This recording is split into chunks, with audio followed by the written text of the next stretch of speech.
بسم الله الرحمن الرحيم. الرحمن علم القرآن، خلق الإنسان علمه البيان. الشمس والقمر بحسبان، والنجم والشجر يسجدان. والسماء رفعها ووضع الميزان، ألا تطغوا في الميزان. وأقيموا الوزن بالقسط ولا تخسروا الميزان. والأرض وضعها للأنام، فيها فاكهة والنخل ذات الأكمام. والحب ذو العصف والريحان، فبأي آلاء ربكما تكذبان. خلق الإنسان من صلصال كالفخار، وخلق الجان من مارج من نار. فبأي آلاء ربكما تكذبان. رب المشرقين ورب المغربين، فبأي آلاء ربكما تكذبان.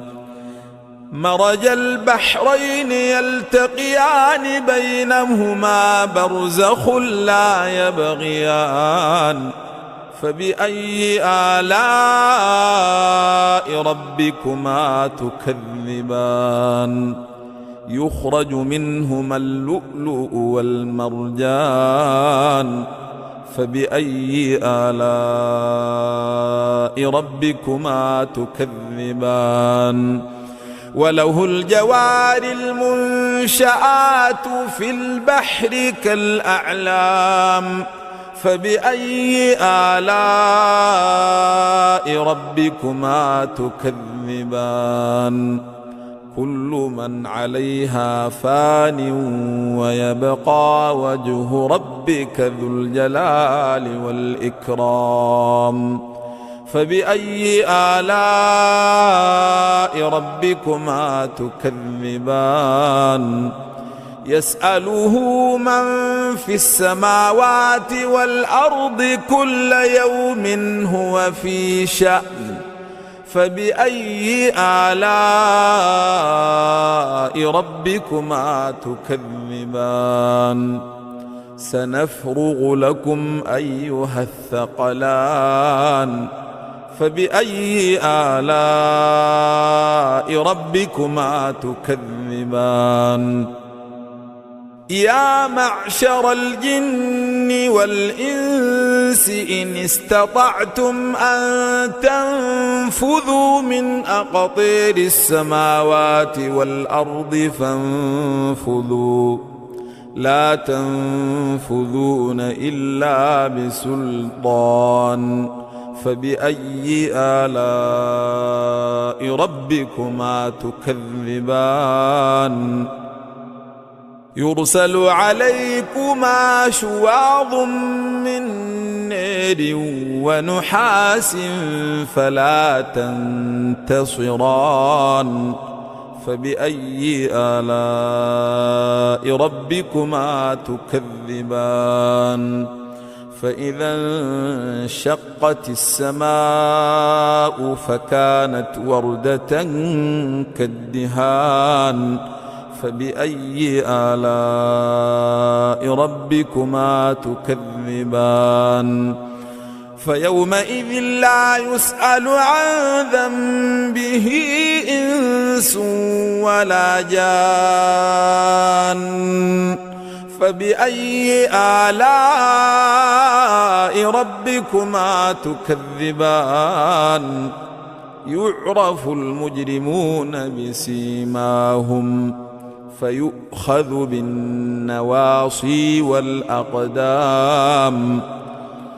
فبأي آلاء ربكما تكذبان هذه جهنم التي يكذب بها المجرمون يطوفون بينها وبين حميم آن فبأي آلاء ربكما تكذبان ولمن خاف مقام ربه جنتان فبأي آلاء ربكما تكذبان ذواتا أفنان فبأي آلاء ربكما تكذبان فيهما عينان تجريان فبأي آلاء ربكما تكذبان فيهما من كل فاكهة زوجان فبأي آلاء ربكما تكذبان متكئين على فرش بطائنها من استبرق وجنى الجنتين دان فبأي آلاء ربكما تكذبان فيهن قاصرات الطرف لم يطمثهن إنس قبلهم ولا جان فبأي آلاء ربكما تكذبان كأنهن الياقوت والمرجان فبأي آلاء ربكما تكذبان هل جزاء الإحسان إلا الإحسان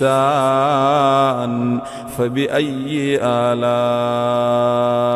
ربكما تكذبان ومن دونهما جنتان فبأي آلاء ربكما تكذبان مدهامتان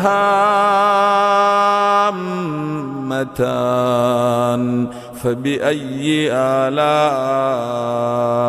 ربكما تكذبان فيهما عينان نضاختان فبأي آلاء ربكما تكذبان فيهما فاكهة ونخل ورمان فبأي آلاء ربكما تكذبان فيهن خيرات حسان فبأي آلاء ربكما تكذبان حور مقصورات في الخيام فبأي آلاء ربكما تكذبان لم يطمثهن إنس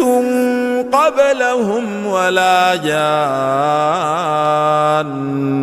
فبأي آلاء